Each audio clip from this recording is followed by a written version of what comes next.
दोस्तों, यह प्रेम कहानी है। इस कहानी में जो भी घटना है वह सत्य है। अगर आपको मेरी यह प्रेम कहानी अच्छी लगे तो जरूर इस प्रेम कहानी को ज्यादा से ज्यादा शेयर करें। तो दोस्तों, आपका बिना समय लिए शुरू करते हैं इस बेहतरीन और शानदार प्रेम कहानी। शायद वो कुछ अलग थी, इसलिए यह बात तब की है जब मैं 10वीं क्लास में था। तो मैंने अपने दोस्तों के साथ और मैंने स्कूल में एडमिशन लिया।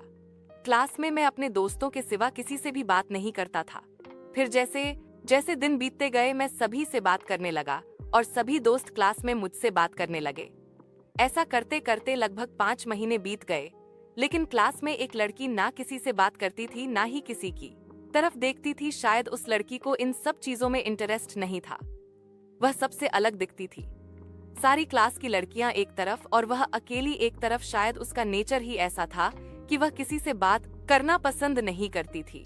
मुझे दोस्तों के साथ खाने में, दोस्तों के साथ घूमने में, दोस्तों के साथ पढ़ने में मुझे बहुत मजा आता होगा। एक दिन मेरे दोस्त हमेशा की तरह मेरे साथ शर्त लगाने लगे। मैंने उनसे पूछा किस चीज पर। उन्होंने कहा, अगर तुझ में दम है तो उस लड़की को प्रपोज करके देखा और तेरे पास सिर्फ 1 महीना है। दोस्तों, आपको तो पता ही है जो काम कभी नहीं हो सकता उसे दोस्त करवा देते हैं। दोस्तों ने तो उकसाया था एक चैलेंज के रूप पर शायद किस्मत को मेरी जिंदगी कहीं और ही दिशा में लेकर जानी थी और मैंने चैलेंज मान लिया। अब मुझे अपने काम पर लगना था। अगले दिन मैं स्कूल में है और मुझे काफी डर लग रहा था, लेकिन मैंने हिम्मत करके प्रियंका को हाय बोल दिया।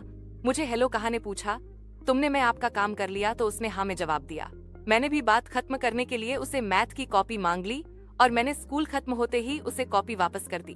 पहले दिन हमारे बीच बस इतनी ही बात हुई थी। 6-7 दिन मैं उससे बात करता रहा और वह थोड़ा थोड़ा जवाब देती रही। ऐसा करते करते मैंने 10-15 दिनों में उसके बारे में सब जान लिया।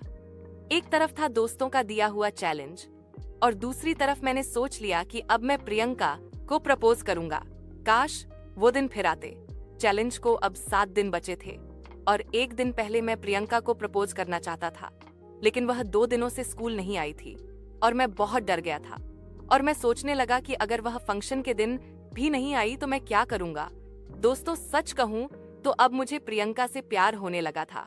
मुझे यकीन था कि फंक्शन वाले दिन वह जरूर आएगी। मैंने उसका बहुत इंतजार किया। अंत में वह आ गई। मैं बिना सोचे समझे आंखें बंद करके उसे आई लव यू बोल दिया। जब मैंने आंखें खोली तो वह मेरे सामने नहीं थी। वह जाकर बेंच पर बैठ गई थी। मैं उसके पास गया और उससे जवाब मांगा। उसने कहा, सोच कर बताऊंगी। 2-3 घंटे बाद फंक्शन खत्म हो गया। फंक्शन खत्म होते ही उसकी सहेली चलकर मेरे पास आई और कहने लगी, आपको प्रियंका बुला रही है। मैं डर गया था, लेकिन जैसे ही मैं उसके पास पहुंचा तो उसने मुझे कान में आई लव यू टू बोला। बस उसी समय में जैसे राजा सा बन गया। वह क्या फीलिंग थी वह मैं आपको बयान नहीं कर सकता। ऐसा करते करते हम 1 साल रहे और 12वीं भी कर ली। हम दोनों ने एक साथ कॉलेज में एडमिशन लिया। हम लोग साथ में बस में आया करते थे।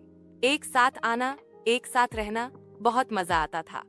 हर रोज हमें बहुत मजा आता था एक साथ रहने में। क्या गलती थी उसकी? एक दिन मैं कॉलेज नहीं आया।